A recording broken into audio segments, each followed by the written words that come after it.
Rivers of Blood was the easy mode activator on release. Anyone who played on release remembers how effortlessly this weapon could crush the whole game. Now, 3 years later, I'm using this weapon once more to find out, is Rivers of Blood still amazing? Yes. Let's elaborate.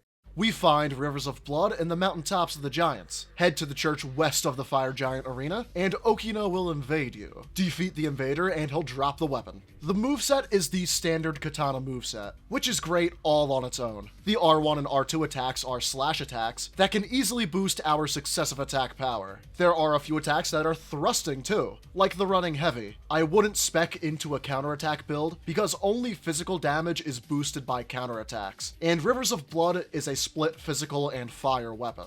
Corpse Piler is the Ash of War everyone knows. If you participated in co-op or PvP during the early days of the game, the chance of someone in the play session spamming this Ash of War was alarmingly high. It is a 3-part Ash of War. The first button press is a double swipe in front of you, the second is a triple swipe, and the third is a single slash down. The katana gains a bloody extension on these swipes that gives it plenty of range. As great as that range is, you want to be up close to your enemy so that both the bloody slash and the katana hit for damage. The blood slash did a lot of damage back in the day, but since it was patched, it feels much more reasonable while still being one of the best in the game. I didn't use any spells this run to keep it as a pure dexterity arcane build. However, the usual spells of Golden Vow and Flame Grant Me Strength would have done well here. Flame Grant Me Strength boosts physical and fire damage, which are the two types of damage we use in this run. For our playstyle, you want to chug the flask as you walk into the arena.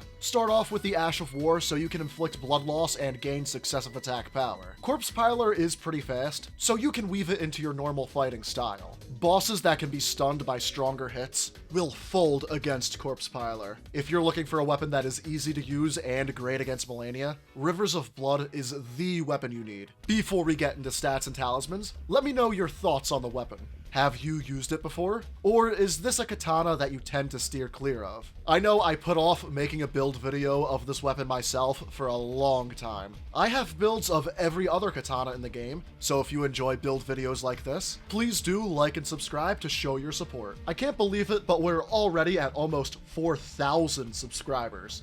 Thank you. For our talismans, we have the Lord of Blood's Exaltation. This gives us a 20% damage boost when we inflict blood loss. The Rotten Wing Sword Insignia to boost our successive attack power. The Shard of Alexander for 15% more damage with the Ash of War. And the Two-Headed Turtle Talisman for better stamina recovery. The tiers I used were the Thorny Crack tier for improved successive attack power, and the Bloodsucking Crack tier for a 20% damage boost with health drain. On some harder fights, I switched this out for the Opaline Hard tier for 15% damage negation instead. This is the second week in a row I have Rakshasa's armor set on. It gives us an overall attack boost, and the color scheme fits the weapon. Our stats at RL 170 are 60 Vigor, 20 Mind to use the Ash of War, 30 Endurance to maintain attack power boosts, and blood loss buildup, 54 Dexterity, and 53 Arcane. Arcane scales with the AR and blood loss buildup of the weapon, so leveling that stat is essential. Rivers of Blood has a reputation that precedes it. Whether you hate it because every new PvP player used it in 2022, or love it because it helped you through your first playthrough back in the day, there is no denying Rivers of Blood is still amazing in 2025.